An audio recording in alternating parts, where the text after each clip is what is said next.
Yeah! And we're live. There we All are. right, good. Woo! Okay. Live and direct. Live and direct. Okay, we're starting now. Are you ready? Reba's looking at me. What did I do now? I'm just watching you do your little dance. Do your thing. I'm watching. I'm white and I can't dance. Yay! I look like that guy from Night in the Woods. Yay! All right, here we go. B-sides. Ready? You One, don't listen to two, Giant Bomb. You should listen to Giant Bomb. 3, 2, 1, go.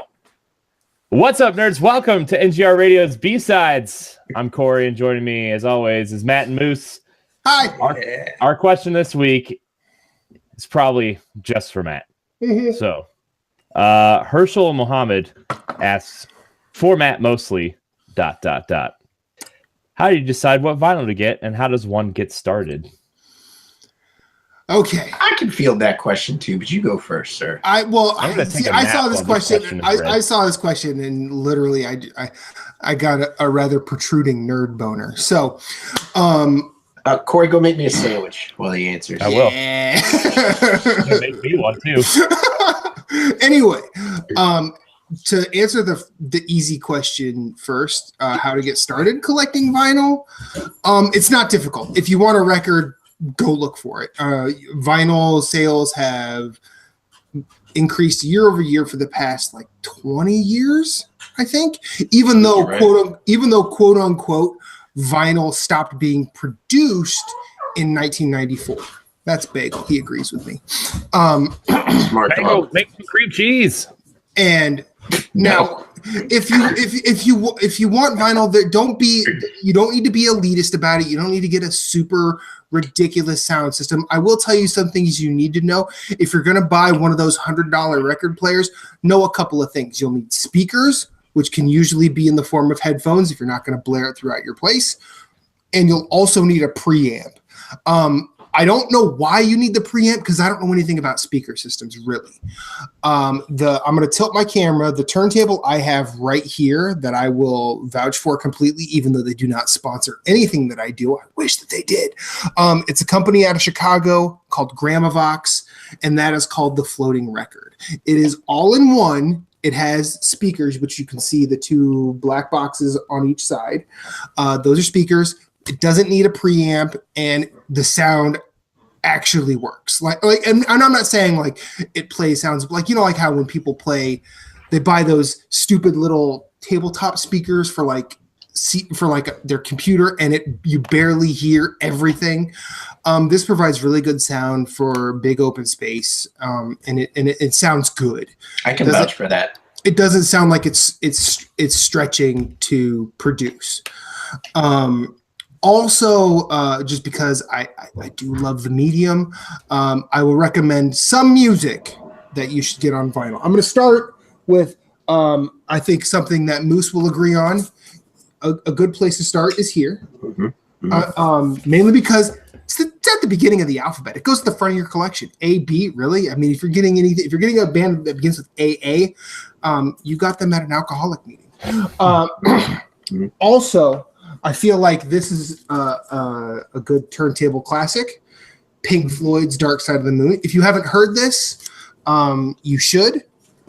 Also, don't just go directly to vinyl. Don't just start buying your stuff on physical media. I would, if it's stuff you like, support those artists or support those record companies or labels or whatever. I'm not against Spotify because that's predominantly how I get most of my new music. Now, I did bring some others along the way that I'll just go through real quickly, just because I have a pretty wide varying taste. Whoops.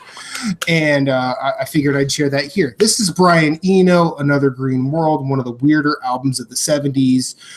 It's a monolith of production and ambient sounds, even though he hadn't gone full ambient yet. Probably single-handedly the best punk album, London Calling by The Clash. If you like soul music and you like those good 60s soul voices, look no further than Sam Cooke, Portrait of a Legend. There are tons of songs you've already heard, but probably don't know the names of, and that's fine. You'll have them all here in 2 records. If you like good guitar pop, this is Big Star. They are an unknown band of the 70s. This is their album, #1 record. It's their first album and probably their undying masterpiece. My favorite album by one of my favorite grunge bands, Pearl Jam Vitalogy. My favorite hip hop album of all time, Paul's Boutique by the Beastie Boys. My favorite instrumental hip hop album of all time, Donuts by Jay Dilla. The first jazz album and still my favorite that I ever bought, Miles Davis's Bitches Brew. And if you could find this beer by Dogfish, drink it. It's real good. Yeah, it is good. Hang on, I gotta make sure my stuff doesn't get damaged and fall off the sofa. Also, this is actually a pretty cool. I mean, I guess it's like intelligent dance music, IDM. It's really good electronic, really mellow, very hip hoppy. It pours a very good soundtrack for something to do while you're writing or doing housework or just doing something else. And then my favorite album of all time, Pet Sounds by the Beach Boys. My favorite album of modern times, Modest Mouse's The Moon in Antarctica, probably their best album. My favorite album of 2017, which is tied with The War on Drugs, is A Deeper Understanding. This is Father John Misty, pure comedy. And then the only modern favorite album that eclipses the Modest Mouse one, Avalanche, is Since I Left You. This is instrumental hip hop, predominantly sample based, and it's all those are all listens that I like. But honestly, the only other things I would say is these little plastic jackets. Don't store records without them. That's it. If you're storing records just on a shelf without any of these, you're doing it wrong. For more ways than I have to go into. I have some stored that way for reasons of I don't really want to keep them. And if I get a better version of them, I will put them in a jacket and just toss that one. And the reason I have those is because I used to buy a lot of lots on eBay where you get like, hey, 50 records for $50. That's why I have like 5 different versions of Tommy by The Who or 4 different versions of Ghost in the Machine by the Police. It happens, but it's I think used is a way to go. You won't always get masterclass quality. You won't get something that's worth like hundreds of dollars, but if you like music and want to listen to it, you're not doing it for that anyway. Anybody who is, I feel like they're lying. No disrespect to them, but that's just my take on it. That's all I got. I feel like that was pretty concise. Moose, do you have anything to add? When it comes to buying vinyl, I usually just buy when I go to concerts of bands I enjoy. So that's usually what I stick to too, because like it helps support the artists that you like, because you're obviously going to their concert. Mm-hmm. And then 9 times out of 10, they usually have a digital code. So like you'll have like 2 ways to listen to the album. So like you can get their newest album and listen to it on vinyl if you have a vinyl player, or if you're researching, if he's going to be researching a vinyl player and doesn't have one yet, he can build his collection while he's going to concerts he's enjoying and use the digital code on his computer, drop it, the album on his phone and listen to it, and enjoy it that way. So he's supporting and building his collection at the same time. Mm-hmm. But if he already has a record player, then he's all good. But that's usually how Kelly and I build it. And then Kelly likes to go to like thrift shops or like old record shops, and she'll just buy like a random record for like 25 cents, and then we'll play it, or she'll play see it. what happens. Yeah, exactly. You never know. So I mean, we need to get some of those plastic sleeves. Like she doesn't have plastic sleeves. First and foremost, buy the music you like. Don't buy the music anybody else is going to tell you to like. That's true too. Everything that I mentioned, if you were to try and listen to all that tomorrow, 80% of that you could probably hate, and that'd be fine. It's just recommendation. Yeah, but And if you have Spotify, check them out on Spotify, and if you like them, then just buy them. Buy the record. Exactly. That's why I use Spotify as well. Mm-hmm. And I usually only buy the albums or even CDs of bands that I really, really love. So, yeah. I mean, I've heard a lot over the past couple of years that has blown my mind in multiple different ways, and and all of that. Whether I've bought it, most of the time I'm buying it new. I'll be honest. That's my only real stipulation is I try and buy it new. Is everything? I think more than 90% of everything I've bought in the last 5 years has come with the download code.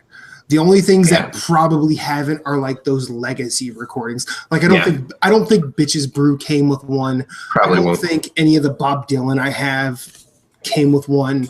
It's usually mainly your current artists. Yeah, it's like the people that are the people that are still. Well, I don't want to say current because Bob Dylan is still putting out records, but like.